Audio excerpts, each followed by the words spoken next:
ഇന്ന് നമ്മൾ ചെയ്യാൻ പോകുന്നത് ഒരു ഫ്ലവർ വർക്കാണ്. അതിനായിട്ട് നമ്മൾ ചെയ്യുന്നത് സൂചി കുത്തിയെടുത്ത് താഴെ നിന്ന് മുകളിലേക്ക് കുത്തിയെടുത്തതിന് ശേഷം അതിന് നേരെ മുകളിലായിട്ട് കുത്തിയിറക്കണം. ഞാനിതിനെ എടുത്തിരിക്കുന്ന പേൾ കോട്ടൺ ത്രെഡാണ്. നമ്മൾ നൂല് കുത്തിയെടുത്തതിൻ്റെ ലെഫ്റ്റ് സൈഡിൽ നിന്ന് നമ്മൾ ആദ്യം കുത്തിയെടുത്ത് മുകളിലോട്ട് എടുത്തതിന് ശേഷം മേളിൽ നമ്മൾ വെച്ചിരുന്ന ആ ത്രെഡിൻ്റെ റൈറ്റ് സൈഡിൽ കൂടി കുത്തി താഴോട്ട് ഇറക്കണം.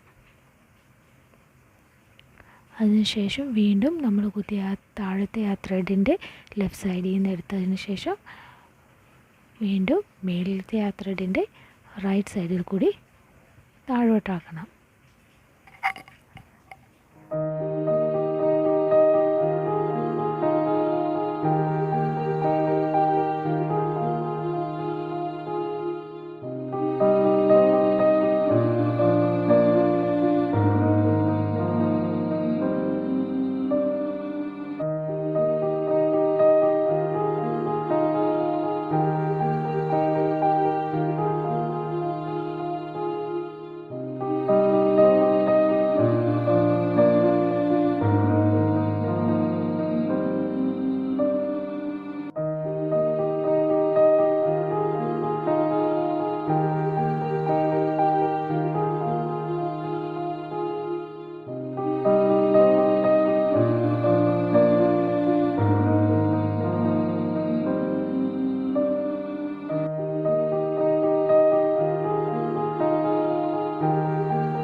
നിങ്ങൾക്ക് ഈ വീഡിയോ ഇഷ്ടമായെങ്കിൽ ലൈക്ക് ചെയ്യുക, ഷെയർ ചെയ്യുക, സബ്സ്ക്രൈബ് ചെയ്യുക.